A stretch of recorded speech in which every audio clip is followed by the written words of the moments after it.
Yay Networks. 13 has been my lucky number for a while. Like, it's always a sign of good things to come for me.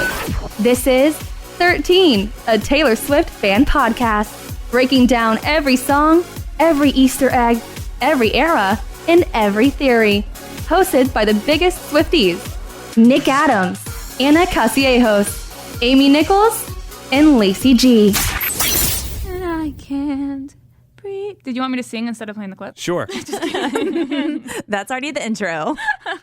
Welcome to the podcast. Today we're breaking down Breathe. Breathe was written by Taylor Swift and Colbie Caillat. That was that other voice you heard there. It's the 7th song on Taylor's 2008 album Fearless and 2021 version, Fearless, Taylor's version.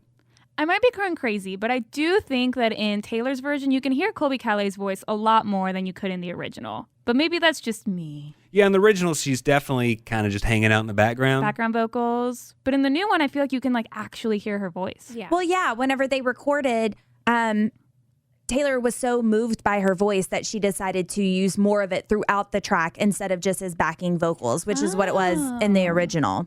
Okay. And So- she said, I think she sounds beautiful on it. I'm so excited to have her voice on my album. Taylor and Colbie actually filmed a little bit of them making this song in the studio, and here's what Taylor had to say about working with Colbie. She was doing a show for the pop station here, and I was in town, and we wrote together.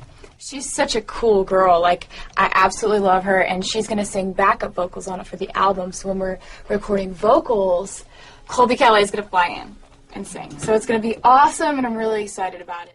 So Taylor said before that it's a song about having to say goodbye to somebody, but it never blames anybody. Sometimes it's the most difficult part when it's nobody's fault. That's so true. Mm-hmm. And I think what I love about the song Breathe is that it's about having a fallout with a friend and a friendship and not a relationship. I mean, I love when Taylor sings about relationships, don't get me wrong, obviously, but Yeah.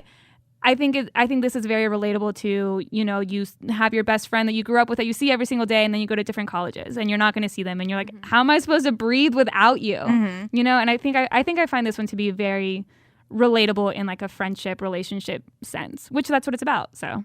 And I have a completely different takeaway because I felt like this was a breakup song until I started listening or researching it, and I took it more as a breakup song. Well, that I don't know how I can live my life without you, and that's what I would think going through a breakup. And Taylor and Colbie said one of the beauties of this song is that many people would be able to relate to it because it's never specific as why the departure is occurring or whose fault it was. Yeah, that's so true. Because I feel like usually, Taylor said that songwriting is all about the details, but in this one, there's not really a lot of details. So it is very applicable to any relationship or friendship or romantic lover. So apparently this song is about one of Taylor's friends, Emily Poe, leaving her band. Emily toured with Taylor for 2 years as her fiddle player. It's unclear why she left the band, but in 2008 she did go to law school at the University of Tennessee, and it was just really hard for Taylor to see her go. So she's writing about kind of that falling apart. Yeah. Like she said, when it's not anybody's fault, really. But it's you have just have different dreams. You have different paths. She's going different paths. Yeah, it's happened. We've all had friendships that just kind of fizzle out for one reason or another, and it's no one's fault. There's a theory that Taylor's management noticed how emotionally dependent she was on this friend, Emily Poe, and they sent her away. Really? Whoa! Yes. I didn't know that. Whoa. That's nuts. Why would they? What? The signs of Big Machine Records are already starting to show themselves. The red flags are there. The hidden message in Breathe from the little booklet in the Fearless album is I'm sorry, I'm sorry, I'm sorry, which just echoes the part of the song where she's basically says that. That part of the song, really every single time I listen to it, it reminds me of the song Enchanted from Speak Now, where at the end she's like, please don't be in love with someone. It's just kind of in the background, and that's how I feel like the I'm sorry. I feel like they sound very, very similar. I can't listen to one song without thinking of the other. And that's my personal take. Well, the lyric video has a clip of this underwater kind of feel, and you feel that torturous feeling of not being able to breathe. It's the same as being underwater, and I really think that really hits hard. I do have one clip in particular that resonated with me. But people are people, and sometimes it doesn't work out.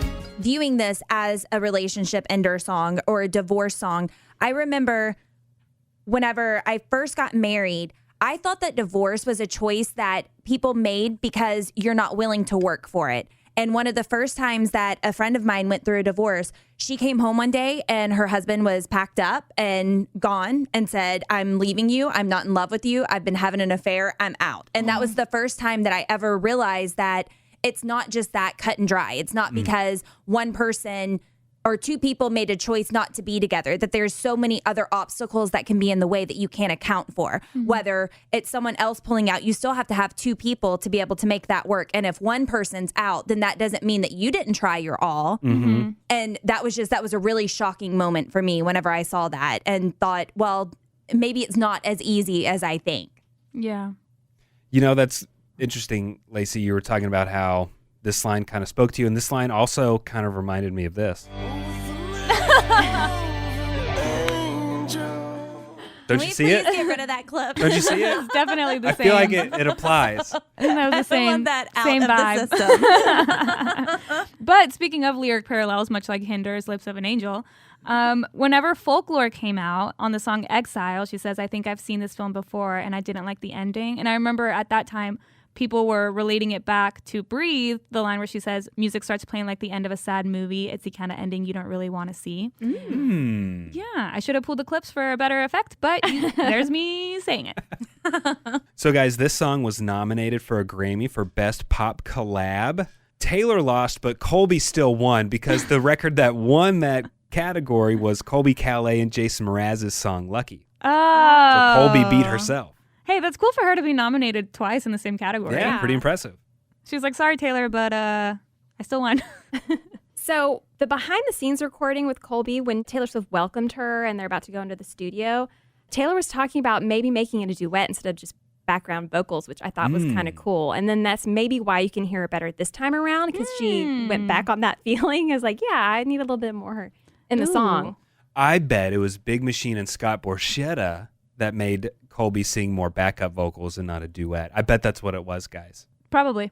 I don't know. We like to start rumors here on the 13 podcast. I was going to say this is my favorite song, I think, off of the album. What? Breathe? Yeah, I think so. You can I'd say never, it. well, I mean, We're not done. I know, but I was like, Say it. no. Like, Hey. well, you just put it in. Say it. Hey, is this anyone's favorite song on the album? Oh, me. It is? No, I'm not going to say it like that. It doesn't matter. I do think love you how should stripped down this song is. That was my first impression whenever I listened to it. Was this is just a really stripped down, nice, beautiful, breathy song. There's no reason to put it in. Is that what I you're think gonna it is say? important. I think If you this should is, say This it. is your favorite song. It is an Well, important thing to I say. never really noticed the song before now, and I think it might be my favorite. That's all.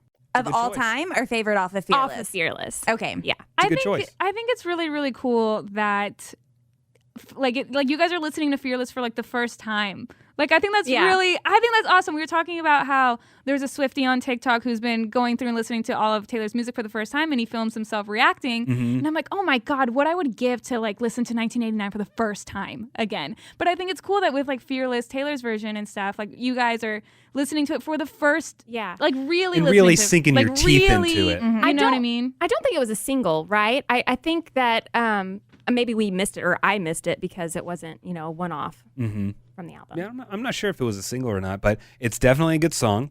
And we definitely have another good song on the next episode. So thank you for joining us. This is 13, a Taylor Swift fan podcast. Be sure you subscribe everywhere you find your podcast. Give us a good rating and a good review. Yeah, like this one on Apple Podcasts. This is from KYMZ59, and she said that this is her new favorite podcast. She loves learning about all the little things that she's missed over the years. Great podcast, Taylor's version. And we always want to hear from you, so hit us up. All the ways to contact us are in the description of this podcast. So tell us your favorite theory. Tell us what song you're excited for us to break down. We want to hear from you. So next time, we're talking all about Taylor's song, Tell Me Why. Thanks for listening to 13, a Taylor Swift fan podcast. Subscribe for free and leave a positive review on Apple Podcasts, Spotify, or Google Podcasts.